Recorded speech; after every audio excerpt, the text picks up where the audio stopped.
Okay, so hello everyone, welcome back to another video on the channel. Today is the start of a new series where basically I'll be covering clubs from around the world and telling you whether or not I think they'll be interesting to do a save with. Today we have a club called Altinordu. These are interesting for a number of reasons, but they start in the Turkish second division. Without further ado, let's get into the video. Okay, so club vision expectations. All of these are fairly normal. Develop players using the club's youth system, sign players under 22, until you get to sign Turkish players and cannot sign non-Turkish players. So basically what this means is you cannot sign players who don't have Turkish second nationality or are not Turkish. So this would make for a very interesting save, as when you start to get pretty deep into the save, you'll basically have the whole Turkish national team on your team versus like PSG in a Champions League final. So yeah, that would be pretty cool. This also makes the save really difficult to do. I imagine getting somewhere in the Champions League would take a lot of time. Winning the league in the first place with a full Turkish team is going to be pretty difficult, and beating other Turkish clubs to the regens is going to be vital because any form of Turkish youngster that you think is going to be good in the future, you have to sign. You can't really take any risks on not signing them because, if they turn into one of the best players in Turkey and they end up going to Man City, then you're not going to be able to sign them in the future. Well, in terms of the expectations, they're fairly standard. They're pretty easy to be fair. I mean, avoid relegation. You should be avoiding relegation with the team you have. We're going to get onto the team in a second. And then work towards becoming an established second division team, become an established second division team, and then by the end of the 2025/26 season, they want you to record a second division top half finish. I'd imagine you'd be in the first division by then. If not, then something is going wrong.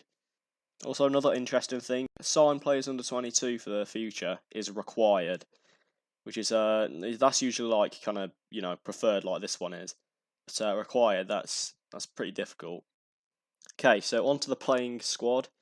There may be one or two names that you notice on here who you recognise. And one of those names will be Burak Hintz. Altinordu have probably the best young Turkish talent in the game. I can't really think of anyone better than this guy. Only 17 years old, and this guy is ridiculous for 17, and he also develops really quickly. His physicals could do with some work, but like I say, they develop quickly. 3 stars for 17 years old is unreal, and he doesn't turn 18 for like another 6 months at the start of a save. Obviously, this bit's kind of up to you, but this is what I would train him as. If I started this save, I actually did do the save last year, and this is what I did, and he was developing quite quickly. I would recommend putting endurance training on, either endurance or quickness, maybe strength, but that strength's never going to get above like 8 or 9 in the future anyway. So I think stamina and pace is more important. And then this is just preference where I'd play him. You can either play him as 10 or you can play him in central midfield. I've got him as Metzala, as I like to use Metzalas in my team. And another somewhat notable name in this team, Enis Destan. This guy is pretty good for this division. I've just read he's only on £70 a week. That's useful because you don't want to be spending too many wages on players that aren't going to be vital to your team. But like I was saying, Enis Destan, I mean, this guy's stats for this level is unbelievable. I mean, 11 dribbling ain't great, but 13 finishing, 13 first touch is really good.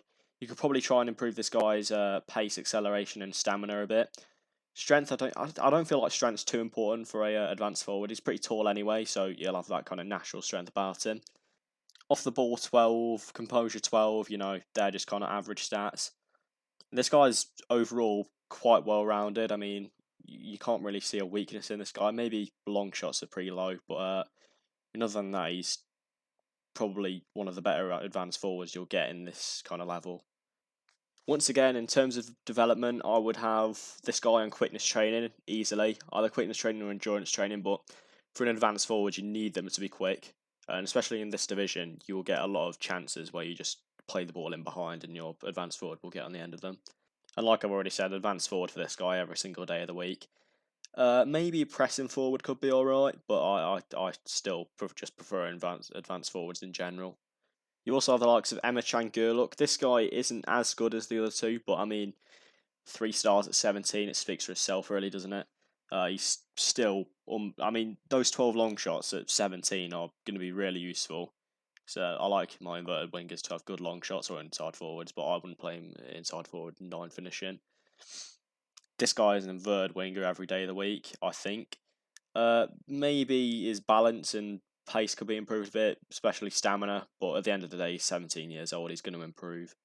And now, in terms of your best player at the club, this guy's pretty old. You might want to get rid of him because of his wages.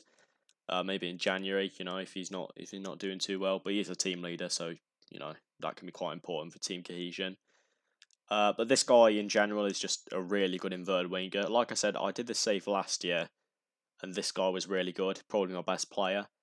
I mean, once again, 12 long shots is alright. You might want to play this guy as either an inverted winger or advanced forward. He's double footed, so in fact, you could even play him up top.